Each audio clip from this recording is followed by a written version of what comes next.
Hi everyone, today let's talk about my option positions. This is going to be the first episode of a new series made for active traders who like to use options as their method of choice.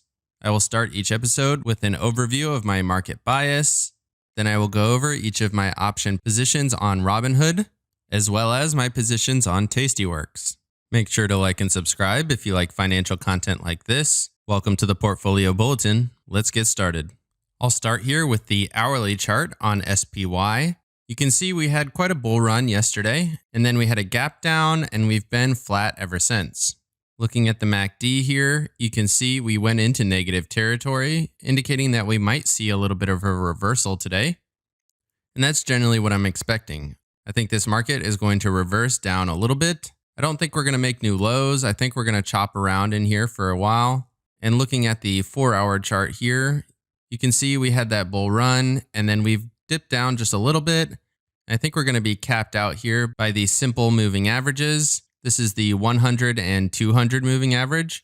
And then I do have a trend line here that we did break through effectively. And I'll be looking for a retest of this. And if we do get a bounce off of that trend line, I think we would move into a bullish uptrend. Looking at the MACD, even on the 4-hour chart, you can see the momentum is waning. And you're seeing that on the RSI as well. Looking at the trend on the daily chart, you can see the uptrends are in blue and the downtrends are in red. When it's in gray, it means that it can't quite identify a trend in one direction or the other, which for me as a trader means that I'm not biased one way or another. So right now I do have a neutral bias, even though I think in the short term we're going to go down. Taking a look at my positions on Robinhood, Yeti has become a little bit of a problem child. It was rallying consistently and then it took a little dip. So I put on some short-term calls to collect a little bit of premium, waiting for it to recover. Looking at AMD, I have an Iron Condor on there, as well as Apple. iRobot, I just have a put spread down at $70. This is the puts from the Iron Condor for Apple. Simon Property Group, this is a pretty wide put spread at 20 points wide. It's in a little bit of a profit right now, but Simon Property Group has also been a little bit of a problem child. Looking at my Uber calls, this is a covered call. I'm looking to get out of these shares here on 16 October, and that will free up some extra capital to look at new positions. Here I have the puts for AMD, Match.com, some more puts, 3M. This has been a great position. It's been one of my core positions that I continue to roll to collect more and more credit. Facebook, I do have an Iron Condor on here, but Facebook is rallying today, and it's been a little bit hard to make money on Facebook recently as it's been pretty volatile. I do have some more puts on Uber. It has been rallying pretty significantly. However, I'm still down on this position. Here's those Yeti puts that have been giving me trouble. I did have to roll this out in time to collect a little bit more credit as Yeti is down to around $45 a share. Looking at Snapchat, this has been another great performer and it's up even some more today. Barrick Gold, this is a losing position for me right now. However, Barrick Gold is up today. And then Microsoft, I just rolled these yesterday, but they're already in a profit. And then CrowdStrike, I rolled those yesterday as well, which are also in a profit. Taking a look at my Tastyworks positions, I do have a position in Adobe. This is an Iron Condor out to 20 November. Looking at Bank of America, this is a naked put at $25.50. This has been a little bit of a problem child, as it continues to basically hover around this $24 mark. Looking at Carnival Cruise, this is actually a strangle, which is like an Iron Condor, but it doesn't have any wings. Looking at Disney, I sold some puts in there out to 30 October. Ford, I'm pretty bullish on Ford long term, and I continue to roll this position, even though it dropped a little bit from $7 a share down to $6.60. Microtechnology, this is a short-term put. This is for the earnings play, which is after hours on the 29th. Netflix, this is an Iron Condor. However, this does have a bullish lean. Looking at Peloton, again, an Iron Condor, but it does have a bullish lean.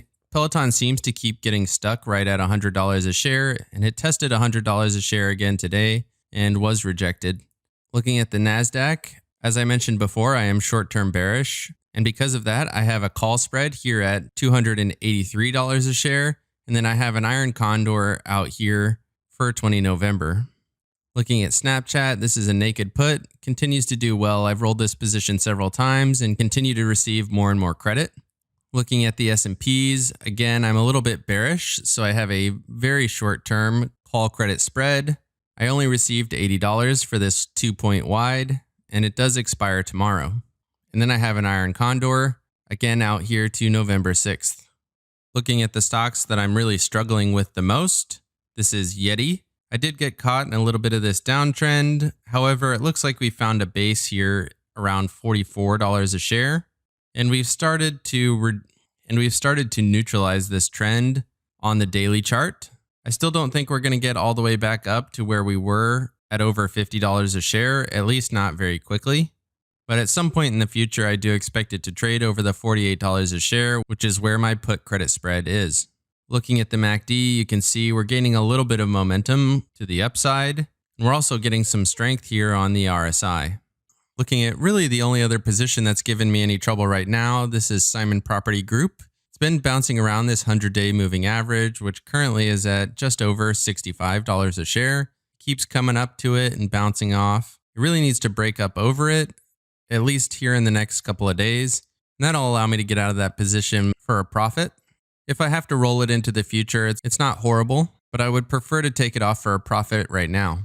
Again, looking at the MACD, we can see it's kind of accelerating to the downside here a little bit, which just means I need to pay closer attention to this position.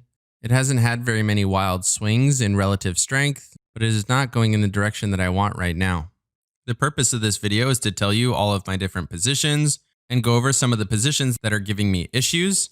Let me know down in the comments section what you think of this kind of content, or if you have any comments on any of my positions. Of course, none of this is financial advice. This is all for entertainment purposes. Make sure you like and subscribe before you go, and have a great day.